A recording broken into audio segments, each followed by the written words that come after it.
दोस्तों, मैं सुनीता चौधरी आपका मेरे ब्लॉग में स्वागत करती हूँ। दोस्तों, कल मैंने मेरी पढ़ाई मेरी मतलब तैयारी छोड़ने के बीच के कारण बताए थे। उनमें में एक कारण छोड़ दिया था। वो ये था कि बीच बीच में मेरे पोलियो का ट्रीटमेंट भी चलता था, तो उस कारण भी मेरी पढ़ाई डिस्टर्ब होती थी। दोस्तों, मेरे आप सोच रहे होंगे कि इसके पोलियो हुआ और दिखाया नहीं, शायद दिखाती तो ठीक हो जाती। ऐसा मुझे पता है, सबके मन में होता है। तो दोस्तों, मैं आपको बता दूं कि मेरे पापा और मेरे घर वालों ने मुझे बहुत दिखाया, शादी से पहले बहुत इलाज करवाया। जहाँ भी बताया कि पहले तो इतने डॉक्टरों को नहीं मानते थे। पहले शुरू में तो ऐसे ही कि वहाँ झाड़ा दिलवा लो, वहाँ मतलब ले जाओ देवी के, वहाँ मंदिर में ले जाओ ठीक हो जाएगी, तो ऐसे खूब दिखाया। फिर धीरे धीरे जब मेरे घर वालों के पास पैसा हुआ, बिजनेस मेरे पापा का अच्छा चलने लगा, तो मेरे पापा ने मुझे अच्छे डॉक्टरों से दिखाया। जयपुर भी दिखाए बहुत डॉक्टरों को, लेकिन मेरे कोई आराम नहीं लगा। और फिर दोस्तों, ऐसे ही चलते गए दिखाते गए, जिससे बोला उसे ही दिखाया, कोई फ़ायदा नहीं हुआ। उन्होंने अपनी पूरी कोशिश की मेरे पैरों को ठीक करने की, लेकिन दोस्तों वो नहीं हुआ। फिर किसी ने बोला कि आप विशाखापट्टनम दिखाओ, वहाँ बहुत अच्छे डॉक्टर हैं, वो सही कर देंगे, वो चला के ही भेजते हैं पेशेंट को। तो फिर मेरे पापा ने मेरे को विशाखापट्टनम भेजा। वहाँ हम 2-3 बार गए थे, एक एक महीना वहीं रह के आए थे।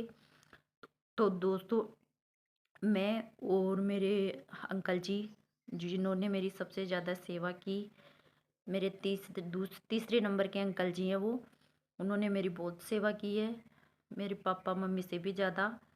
तो वो मेरे को लेके गए वहाँ, मेरा ऑपरेशन करवाया पैरों का। फिर हम 1 महीना वहाँ रुक के आए, फिर वापस घर आए। फिर ऐसे मतलब 2-3 बार गए हम, वो अंकल जी जाते थे मुझे लेके।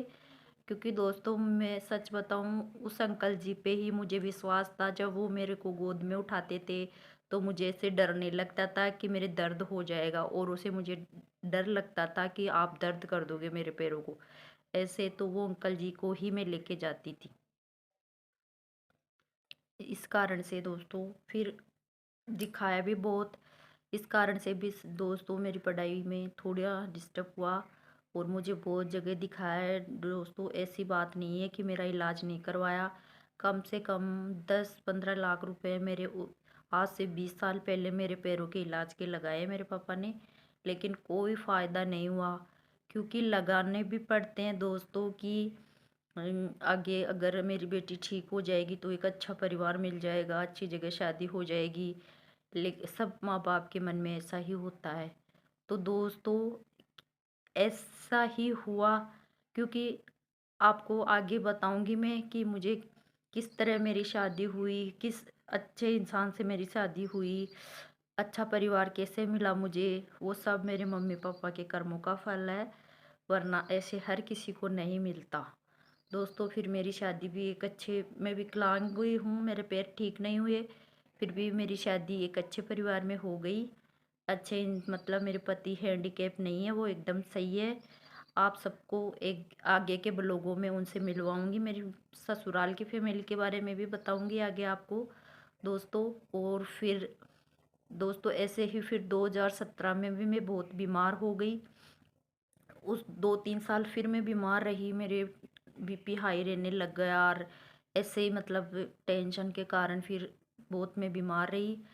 इस कारण से मेरी तैयारी बिल्कुल छूट गई थी, ना के बराबर ही रह गई थी। तो दोस्तों, मैं ससुराल वालों के परिवार के बारे में अब आपको आगे के ब्लॉगों में बताऊंगी। और मेरी मतलब बच्चा कैसे कैसे मैंने क्या क्या कहाँ कहाँ दिखाया, वो सब भी मैं बताऊंगी आपको। कितनी कठिनाइयों से मुझे प्राप्त हुआ है बेटा, ये सब मैं आपको आगे के ब्लॉग में बताऊंगी दोस्तों। आज तो बस मैं इतना ही बताना चाहती हूँ। अगर आपको ब्लॉग अच्छा लगे तो लाइक करना, कमेंट करना, शेयर करना। और दोस्तों, अगर जो भी कमी हो मेरे बोलने में या ब्लॉग में, तो प्लीज़ आप मुझे बताना कि ये कमी है, मुझे बुरा नहीं लगेगा। आज तो बस मैं इतना ही कहूँगी दोस्तों। राम राम।